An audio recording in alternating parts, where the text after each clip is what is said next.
Hi guys, it's Gilly Hunt here with my A to Z guide to Stampin' Up products, and we're up to Q for Quality and Quick with the Stamparatus, and I'm on session 7 of Q because I've split Q up into 10 separate sessions, and we're going to look today at how to double your stamps, how to use twice the images, as it were. So we're going to look at mirror images, we're going to look at reflections, and we're going to look at how to create stepped shadows.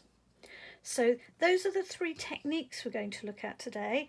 I just want to remind you that at gillyhunt.com, www.gillyhunt.com, is the site that you need to go to find my shop. Go and find the red trolley and bung all the things that I've been showing you into that trolley and go on a bit of a shopping spree.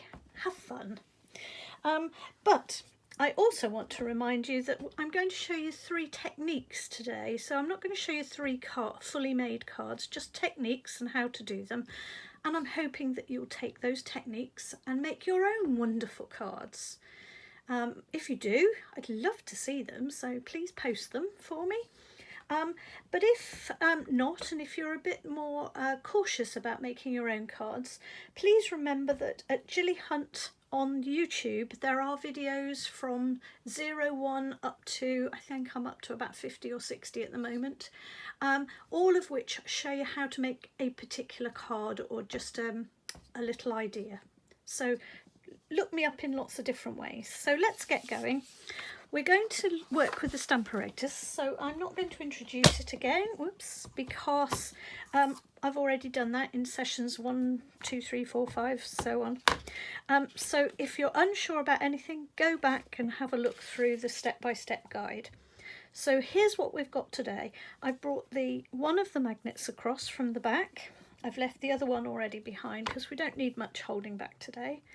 And I've also got a silicone mat. Now I actually happen to have one from a very, very long time ago. This goes back to, I think, about 25, 30 years ago.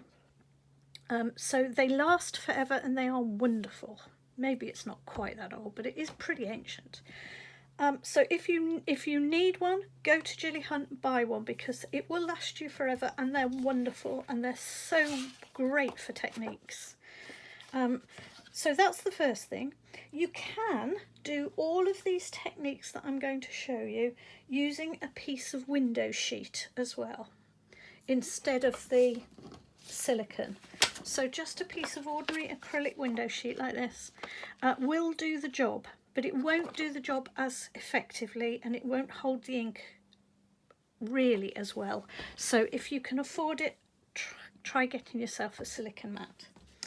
Okay, now all we're going to do is create a mirrored image. So I want to create this lovely seahorse and I want to create a little mate for him that sort of sits alongside him and is almost kissing noses and kissing tails, so that it sits like this together, because it will look rather lovely.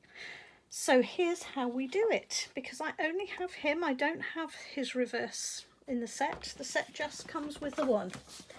So when you get your set, it only has him facing to the right, and I want another one facing to the left. So here's how we do it. First of all, get yourself a piece of card. I'm using just ordinary Whisper White card, although these techniques do work particularly well also on the shimmer paper. And because for a lot of these techniques you may want to colour them or do things with watercolour afterwards, the shimmer paper is perhaps my paper of choice for a wet project. Now I have put a little dotted line down the middle in pencil just to show you. I wouldn't do that normally, but it's just to show you where the centre is on my piece of card. Now I would like this little chap to be, as I say, facing in and almost nose to nose with his mate. Now the only trouble is that although I'm setting him up like that, of course when we want to print on from here we have to pick it up, so I have to turn it this way round. Okay, so there's his nose, there's his tail. I'm going to pick him up. And then I would normally do a little experiment like this just to double check. So these are a couple that I tried. So I would, if I was you, at this point, just have a go at the technique, but on a little piece of ordinary paper. But I'm going to be rather brave and just go for it. So I've lined this up with my centre of my card stock. I'm going to take the card out of the way now, and I've put my silicone mat right into this corner, absolutely into this corner, because I want to be able to possibly re-ink and re-ink again. And I want to be sure that I've got it in the same place. So let's have a go. So first of all, you could use any inks for this, but preferably one that's dye-based, only because that just stays wet just a little bit longer and it soaks in better and all those sorts of things. Okay. If you use a stays on, it will stay on and it won't reverse off. So don't use a stays on. And you'll notice that I am actually loading this up an awful lot more than I normally do. I'm not pressing harder because all that would do would splay out the rubber, but I'm just totally loading it by lots and lots of little taps. Okay, so here we go. Down it goes, and I'm going to press just a nice even pressure all the way across, not any extra hard or anything, just as if I was normal inking up of an item. And I'm going to go down with my, I'm going to put it right into the corner before I let it go, and then I'm going to let it go gently and hold tight. So this hand is holding this piece of card in place, and this hand is just smoothing over the image where the image is going to be, and this is just picking up the ink from the surface. Okay, and let's have a look. There we go, and you can see, oops, I'm upside down the wrong way around for you, and you can see that it's nicely lined up with that middle piece. Okay, so let's pop him there. Oh, let's put him the right way round. Now, when I say the right way round or the wrong way round, what I have to remember is when this flips over in a minute, I want his nose to be in line with his nose. Okay, so just imagine, yep, his tail's going to come down here. So that's just a point to remember. You need to just double check that you've got it the right way round. Okay.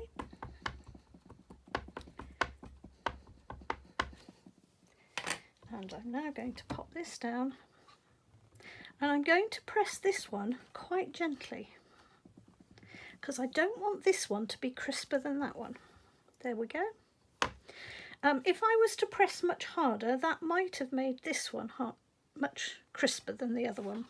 As it is, they're really nice and evenly matched as a pair. Isn't that fabulous? There you go. So go away, have a play with mirror images, and you'll be amazed at how many beautiful mirror images you can make. So let's get rid of little seahorse for a moment. And this is the other thing you need to be careful with. As you do all these techniques, do clean off your surfaces, because it's very tempting to think that they're clean and then to find that actually you're getting another image coming back from the past. So always clean it off. I just use water on an ordinary little chamois. So let's have a look at reflections. So this is similar in a way, and different in another way. So let's get started. Let's pop him on just like this, and we're just going to do a sailing boat. There you are, it's the yacht, and it's from, I got distracted because I was trying to remember what it's called. Sailing Home, that's what it is. Sometimes my head is thinking one thing and my mouth is still talking and I'm thinking, hold on, wait for me. So Sailing Home, and it's a yacht that we're going to use. Okay, so we've got the silicone in the corner here, and I'm always on the silicones going to work with the reflection first, because it's so much easier just to readjust the image afterwards. So first of all, I'm going to imagine that I've got a line of water here, and I want to have a sailing boat here sailing away and the reflection in the water underneath. So I've put it upside down with its tail going that way, and I'm going to pick him up. Then I'm going to get rid of my piece of paper, and I'm going to, let's use, what colour shall we use? Oh, let's use a little bit of early espresso. Okay, so let's ink up just the normal way. Oh, hang on, I didn't quite catch some of that. There we go. Ink up in the normal way, and we're just going to go down onto the mat with our image, okay? And we're now going to go and pick that image up like we did before. So I'm going into the corner and I'm going to pick it up. Da-da-da-da. Okay, there it is. So I've now got my reflection, and now I need to just really, really thoroughly clean my stamp. And when I say thoroughly, I mean totally thoroughly. So I'm also going to get a little piece of scrap paper, and I'm just going to pad it up and down to make sure I'm not getting it. See, look, even though it looked like it was clean, there's just a little tiny bit left, and we don't want any double images. Okay, so here we go. And now I'm going to just pop this lined up with this. And the great thing with the Stamparatus is it gives you time to move it around and line it up and be sure. And if you're not sure, don't forget that you can always use a piece of window sheet. So I'll just show you. We'll just do that. Okay. We can use a piece of window sheet. We can try it on the window sheet. Yep, that is in the right place. That's going to pick up the same.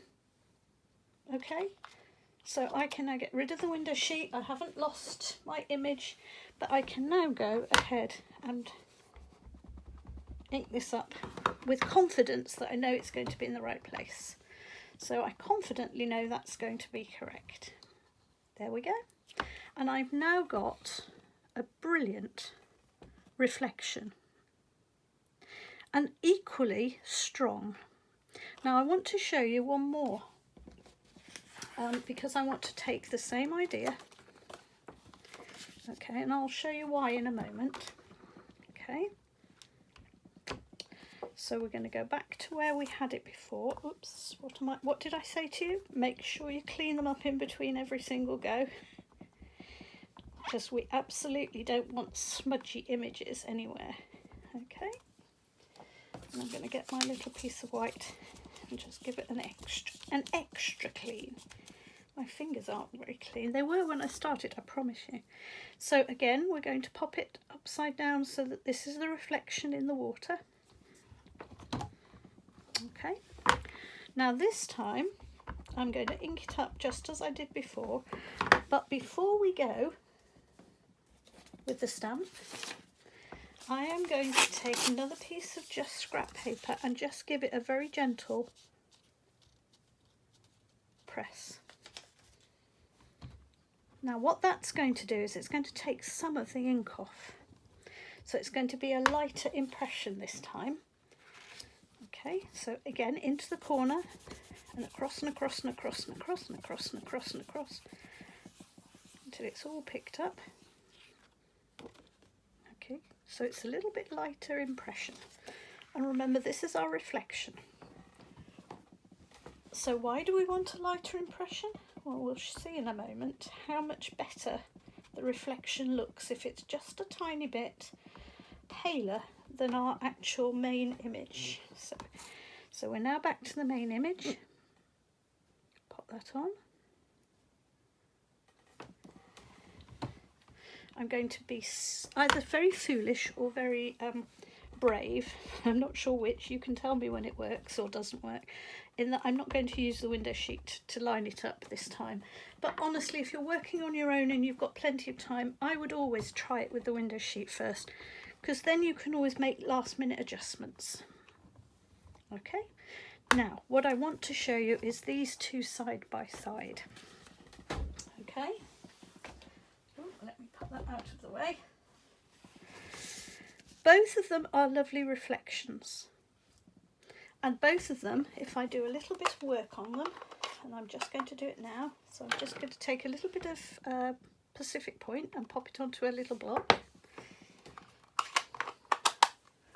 And I'm going to take the aqua pen, and I'm just going to pick up a little bit of blue so that I can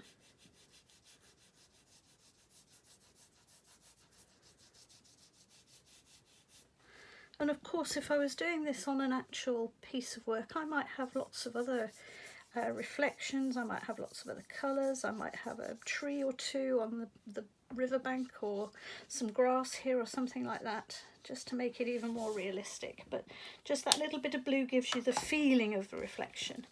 And can you see that when it's as dark as this, although it's lovely and it's a brilliant image, it does tend to kind of double the fight for your eyes, whereas coming just here where the reflection is a little bit more hazy and a little bit paler, it kind of reinforces that this is the original boat and this is the actual shadows in the water, reflections. Okay, so that's how you do reflections. And you can do reflections on puddles, in water, on all kinds of things. Absolutely lovely technique to try. So last but not least, I'm going to try one more little technique. And this is one I've hardly ever seen anybody else using. So I'm kind of sort of claiming this as my own, really. Unless somebody suddenly perks up and goes, I've been doing that for years. So here we go. I'm going to take the Stamparatus. Oops, I've taken away the mat. We do need the mat. Now what I'm going to do is this. I'm going to stamp. Let's pop it in. Hang on. And I've got the lovely figure from, it's A Good Man. The set is A Good Man, and it's a lovely set, this. Okay. So the first thing we're going to do is we're going to make the chap. So I'm going to pop him in the middle of our piece, like this. Okay. And I'm going to just do him in, and I don't need the silicone mat. That's why I took the silicone mat away. I'm sorry. I don't need it for this, because we're not using the mat for this. I knew I'd taken it away for a reason. There you are. Right, here is our man, and we're going to just do him in black. And before I started, I did him in black once again, but on a piece of copy paper. And I did him in black on a piece of copy paper, and then I cut him out. In fact, actually, I only cut a bit of him out, because I know I only need a bit of him. Okay, I didn't need to colour him in, that was just me trying out some colours for later on. So I've cut him out, and it's this side of him that I need in detail. Okay, because that's where I'm going to put the shadow. So that's why I've cut that neatly, and the rest I've just sliced across. And then on the back of that, I've put a little piece of tape, tear tape, and then you can see it's gone fluffy. Okay. And it's gone fluffy because I've just pushed it up against my jeans, actually, but you can do it against your skin or anything else that's just got a bit of fluff or fibre, because what we don't want is this to be too sticky. Okay, we want it to work, but not too much. So that's the first thing you do. The second thing you do is you stamp an actual clear image onto your page. Now, I'm now going to cover that image with my slightly sticky mask. And I want the back of him to have a shadow. So this is where my stamp is, and this is how using the Stamparatus is wonderful. I am going to move this, and I'm going to really concentrate on looking at where that line is. And I can see, for example, there's a really strong line there of the grid lines that it's just that side of. So I'm now going to just peel it up and very, very slightly move it sideways. Okay, and it's only a tiny shift, just a tiny shift towards where his back is. So this is where his back is, so I'm coming towards where his back is. Okay, and this time I'm going to clean it again. This is definitely our day of using our chamois. Here we go. And we're going to use Smoky Slate because I just want a very nice, quiet, gentle shadow. Now sometimes I would also just dab that with a little bit of copy paper just to make it even lighter, but I want to show it on camera, so I'm going to keep it slightly darker than I would normally. Okay, so let's pop this in. Okay. And now you can see it looks messy because it's printed over the top of this. Let's remove him. Let's just take that off so we can see what we're doing. And now I can peel this off. And as I peel it off, it leaves behind a really nice clear image. And it leaves behind this slightly strange shadowy effect. And this is where I'm just going to bring in some crayons. I'm actually not. I'm going to bring in the Stampin' Blends because I love my Stampin' Blends. But you could do this now with, watercolour pencils. You could do this with paints. You could do it with anything you like. And I'm going to put the shadow in now. So there's the double image. And I'm just going to run my pen down that section where it's created that double image at the back.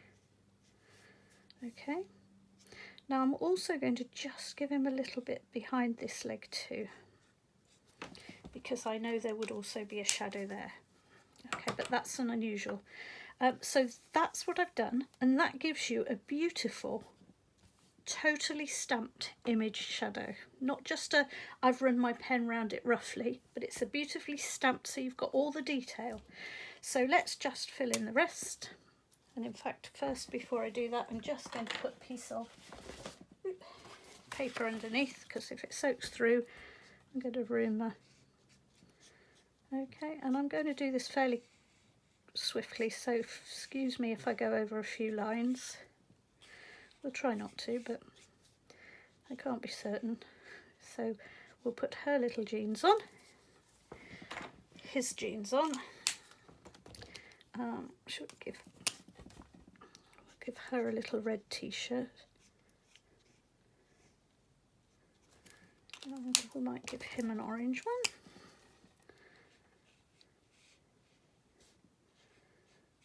Okay.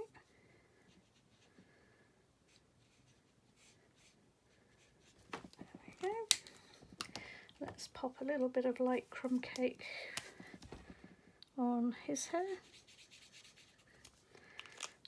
What shall we give her? Oh, a dark crumb cake for her. So she's got darker hair than him. That's unusual. It's usually the other way around with children, isn't it? But there we go. And I'm going to use my favourite, which is dark petal pink, just to squiggle in any of the bare feet. I'm going to give him bare feet too. And can you see how lovely a shadow that creates? And it just punts everything out. Now, if I was to take a lot more time and I was to put in lots of shading and lots of lovely work on this, I would really create a three-dimensional image for you. So there you go, 3 ideas to try: mirroring, reflection and shadows. And yet again, we're proving that Stamparatus is absolutely brilliant. So come back again for session 8.